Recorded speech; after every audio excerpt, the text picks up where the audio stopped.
Kenjaku saca su lado bromista y pone en aprietos a Takaba. Yo te lo cuento en el resumen del capítulo 240 de Jujutsu Kaisen, título Estúpido Superviviente. El capítulo empieza mostrándonos lo que pasó antes de la batalla decisiva en Shinjuku, donde algunos hechiceros de primer grado escuchan la propuesta de Ángel. Ella les comenta que antes de que termine la pelea entre Gojo y Sukuna, deben atacar por sorpresa a Kenjaku. Si este logra su objetivo de asimilar a Japón con Tengen, de nada servirá que Gojo gane. Hakari le dice que gracias a las últimas reglas que agregó, saben que un requisito para llevarlo a cabo es que el juego termine. Yuta menciona que Hakari y él también son jugadores, por lo que no habría algún riesgo si ellos se encuentran peleando contra Sukuna. Kusakabe, con toda la actitud del mundo, piensa que incluso si llegan a ganarle a Sukuna, todo el Team Gojo puede ser aniquilado, incluso aquellos que no han hecho nada, como mi pobre Miwa. ¿Por qué me persigue la desgracia? Ángel pregunta qué pasaría si Gojo pierde y es Kenjaku quien les tiende una trampa. Yuta responde que no le gustaría que llegue a ocurrir mientras ellos están ocupados con Sukuna. Ángel le dice que si Gojo pierde y logran derrotar a Sukuna, entonces ellos tendrían que pelear contra Kenjaku estando heridos. Yuta pregunta si trata de decir que al terminar con Sukuna le harían lo mismo a ellos. Kusakabe les dice que solo deben enviar a un peón para que lo entretenga siendo Maki la indicada, aunque no deberían dividir sus fuerzas antes de pelear contra Sukuna, sin contar que no cualquiera podría enfrentarlo, incluso un hechicero de primer grado tendría problemas. Meimei le responde que solo trata de desviar el asunto porque no quiere hacer nada y acepta que si la situación se pone fea, ella escapará sin pensarlo, como la vez pasada. Eso tiene sentido para mí. Ángel interviene y propone enviar a Takaba. Al escuchar esto, Yuta y Hakari piensan que es una broma y Kusakabe dice que pensaba que era un pervertido y no un jugador. Ángel les dice que deben poner atención y no decir nada de lo que les contará porque podría afectar el funcionamiento de la técnica de Takaba, y su técnica es... Pasamos al presente, donde Kenjaku sigue sin saber lo que pasa. Al ser atacado por los 100 pies, Takaba bromea diciendo que no siente dolor porque es una caricatura. Al ver esto, Kenjaku se percata que su técnica no le afecta y le dice que la referencia que está haciendo está mal. Takaba se burla de él y le coloca un pañuelo con la bandera de los Estados Unidos y unos lentes. Casi nomás como chequen.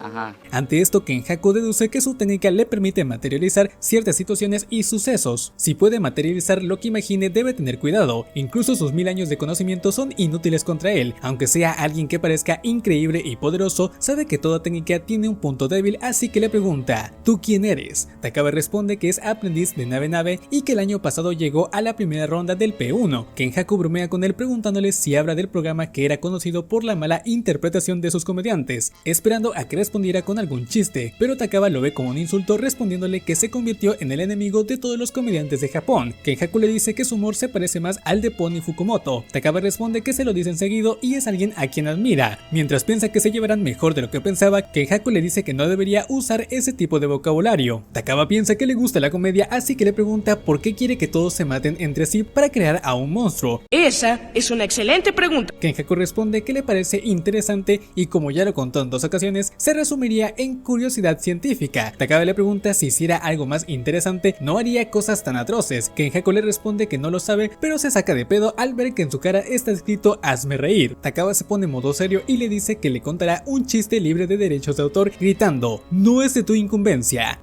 ¡Qué divertido es ese hijo de perra! Esto sí es gracioso, pero en japonés. Kenjaku deduce que ese chiste se le ocurrió cuando intentó conectarse a una señal débil de Wi-Fi, pero es un chiste que llega de diferente manera a un público en vivo que a un espectador de televisión, usando de ejemplo el chiste: si te sacas la columna no podrás mantenerte de pie. Su chiste no tiene el mismo remate de no podrás mantenerte de pie. Esto le da dolor de cabeza a Takada y imagina una oficina donde Kenjaku le dice que es egocéntrico, que no es divertido hacer comedia con él y debe tomar en cuenta el público al que se dirige, para así rematarlo con un buen golpe en la panza.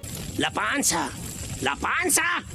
Deduciendo que la condición de su técnica es la confianza en sí mismo. Takaba, emperrado, le dice que solo es un aficionado que no se ha subido a un escenario, ya que no importa si no le da risa a él, lo importante es que los demás se rían. Kenjaku le responde que eso es lo que un pésimo comediante diría. Takaba, aún más emperrado, lo reta a un concurso de miradas y quien ría primero pierde, pero Kenjaku ataca con su mejor arsenal.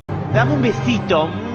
Al punto en el que nuestro pobre Takaba pierde, lo que Kenjaku aprovecha para mandarlo volar. En el suelo, Takaba se pregunta por qué lo retó a un concurso de miradas, también si es más gracioso que él y cree que ver a un hombre guapo, pálido, con el cabello largo que usa una túnica de monje es gracioso, sin mencionar sus costuras. En general, su atuendo le da mucha risa, pero también recuerda las palabras de un hombre sabio: siempre habrá demanda por 2 tipos de cómicos, los que son graciosos y los que creen que son graciosos. Esto lo hace recapacitar y se dice a sí mismo: no hay problema, yo también soy gracioso, soy pero su ánimo empieza a fallar cuando ve el cadáver de Hakunoki. Kenjaku llega y le dice: Hola Juan Carlos, ¿cómo estás, chupapija? Te voy a matar cuando vengas. Kenjaku llega y le dice: ¿qué pasa? Ríete, eres un comediante, ¿no? Ante tal escenario, Takaba piensa que tal crueldad no es graciosa y no es divertido hacer comedia con él, ya que no hay manera en el que el público se ría si ellos no se ríen también. Por último, Takaba se pregunta cuál fue el motivo por el que se convirtió en comediante en primer lugar, terminando así el capítulo.